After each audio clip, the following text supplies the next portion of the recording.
In our last show, we talked about domain names and how to pick a good domain name if you have a bunch to choose from. Now, the concerns that I mentioned then were that you want to appeal both to humans and to search engines. And the short version of that, of course, you can look up this video. It's on YouTube and at scottfox.com and a bunch of other places. And you can watch that video. It's 6 or 8 minutes about how to strategize on a domain name to come up with good ones. But the summary is that you want it to be short and memorable, easy to spell, and you probably want the .com version. That all contributes to a human being's understanding and being able to remember your domain name. Now, even more helpful for search engines is if you also include keywords in the domain name. So that's what we talked about the other day. So what do you do next? This happened recently in the Click Millionaires forum. One of our members, Michael, has a great idea for a business, and I can't tell you what it is, but he's working on it, and we've been doing some private coaching together, and we're working on figuring out how he can build this into an interesting business. But he came up with 10 different domain names, all of which meet the criteria I talked about on Tuesday. So they're short, they're memorable, they include keywords that the search engines will like, and they're .com based. So in his niche, he's kind of mapped out a bunch of real estate, but there are different angles to take to promote it. How does he decide between those 10 different ones? You can't put up 10 different websites. Well, there's a couple ways to do this. First of all, if you have a bunch of good ones, I'd recommend buying more than one. As we talked about also in the Click Millionaires forum this week, we have a member named Liz from the UK who has a great site about trail running. And Liz had a couple different ideas about how to expand her site, and we were talking about this, and she was trying to decide which one of them, and it was pretty unanimous. My vote, as well as some of you, including some of you in the chat room today, thought that she should buy them all. And I agree. For $8 or $10 a year, if you have domain names that you think are potentially valuable to your business, it's a great way to stake out your turf. It can protect you from potential competitors. It can allow you room for expansion later. And if nothing else, it might be a good investment. Even if you change your mind and you get out of that business, if you saw value in those domain names, it's likely that others might too. And those domain names could appreciate. Domain names are the virtual real estate of the internet. It's the easiest way to invest in real estate, even if you're not Donald Trump. There's actually a post on scottfox.com in my blog about real estate, virtual real estate and domain name speculation that you can look up if you use the search box at scottfox.com if you'd like more details on that. So anyway, so we've got a bunch of Click Millionaires members, and maybe you too, who have a bunch of different domain names to choose between. How are you going to decide? Well, you can go the time-tested route of most entrepreneurial decisions, which is with your gut. You can look at them and say, I like that one. And honestly, that's a pretty good way to do it. If you especially are targeting a market that's similar to yourself, and one of them jumps out at you after you sleep on it, or maybe ask some friends or your spouse, that's a reasonable way to go.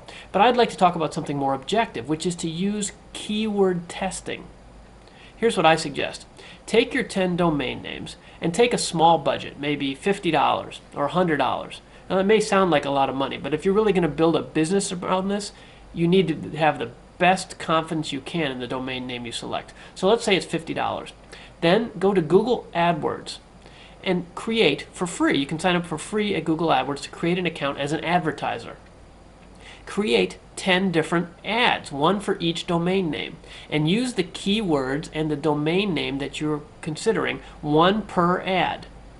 When you put those up online, then people will start clicking on them, and you should be able to see a difference, if there is a difference, in the pickup or the click-through for those different names. Now, this is a great way to get objective third-party reference on the domain name that you're interested in, and it targets specifically the same sort of people who are searching on your keyword terms. So this is a very valuable way to do it, and it's objective. So you have really, this isn't your friend or yourself or your intuition. You can measure this stuff, and if you've got more than $50, you'll spend $100, and for a couple cents per click, you'll get people that you've never met, basically a very inexpensive focus group. So this is a great way to decide between different topics, and this works for book titles or blog post titles or domain names, anything where you have a bunch of questions. You can get third-party feedback using Google AdWords very inexpensively. I highly recommend this technique. And by the way, you can also use this for Facebook ads.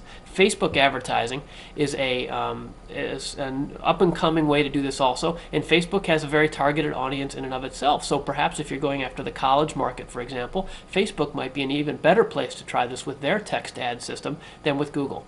And just so you're not too concerned about the money, you can get clicks and ads starting at maybe 5 cents a piece. Of course, they can go up to several dollars if you want to be expensive about it.